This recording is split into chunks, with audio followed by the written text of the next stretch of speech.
राधे राधे। वृंदावन में आज हम दर्शन करने वाले हैं लाला बाबू मंदिर के। लाला बाबू मंदिर अपने आप में बड़ा ही सुंदर मंदिर है। मंदिर के बारे में कहा जाता है मंदिर का नाम भक्त के नाम पर है। आप मेरी अगर इस श्रृंखला को देख रहे हैं वृंदावन की, तो आप देखेंगे ज़्यादातर सभी मंदिरों का नाम भगवान के नाम पे है, लेकिन लाला बाबू मंदिर ही एक ऐसा मंदिर है जिसमें मंदिर का नाम भगवान के नाम पे ना होके भक्त के नाम पे है। भक्त थे लाला बाबू। ये जो सामने शिखर दिख रहा है यही है लाला बाबू का मंदिर। ये पीछे का द्वार है। बहुत ही ज़्यादा बड़ा और सुंदर दरवाज़ा है लाला बाबू मंदिर का। आगे के 2 दरवाजे हैं, उसके पास ही लाला बाबू का समाधि स्थल भी है। मंदिर के अंदर ही जैसे ही हम प्रवेश करेंगे, प्रवेश करते ही सबसे पहले शिखर पर नरसिंह भगवान, दूसरी तरफ बड़ा भगवान और तीसरी तरफ वामन अवतार के इस तरह से सुंदर सुंदर प्रतिमाएं जड़ी हुई हैं। मंदिर का शिखर सोने का है। साथ में मंदिर के बारे में कहा जाता है इस मंदिर के जो मूर्ति है, जो विग्रह रूप है, उसके अंदर प्राण का संचार है। मूर्तियाँ जीवित हैं, उसके साक्ष्य भी हैं। मंदिर के अंदर घंटा घर है जो समय समय पर घंटा बजता है। जैसे 1 बजे 1 बजेगा, 2 बजे 2 बार घंटा बजेगा, तो इसको समय घंटा कहते हैं। दिन के 24 घंटे बजता है और मेरे घर तक भी इसकी आवाज़ आती है। वृंदावन में अगर कोई मंदिर बहुत ही सुंदर है तो वो लाला बाबू का ही मंदिर है। अब लाला बाबू कौन थे? तो वो कलकत्ता के एक धनी सेठ थे, जमींदार आदमी थे। काफ़ी ज़्यादा संपन्न थे, भाव और भक्ति वाले आदमी ही थे।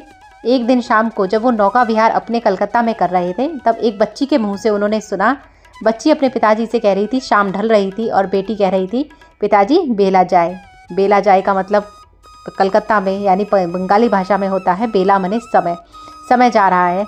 यह कान में शब्द जब उनके पड़े तो उन्हें लगा कि हाँ, उनके जीवन का भी समय जा रहा है। इतने समय से वो सिर्फ और सिर्फ धन संचय और अपनी गृहस्थी में ही लिप्त थे। भगवान के प्रति उन्होंने कुछ ज़्यादा नहीं किया। तभी उन्होंने अपनी उस बेटी को अपना सबसे पहला गुरु बनाया और वहाँ से वृंदावन की ओर प्रस्थान किया। वृंदावन आके उन्होंने देखा कि वृंदावन में नीलामी चल रही थी। तो एक समय पे कहा जाता है कि लाला बाबू पूरे वृंदावन को जिन्होंने ले लिया था, खरीद लिया था। साथ में मंदिर के लिए इस तरह से 21-22 बीघा ज़मीन उन्होंने अलग से रखी थी और इसी के साथ उन्होंने बाद में मंदिर का निर्माण करवाया और पूरी तरह से भक्ति में लीन हो गए थे।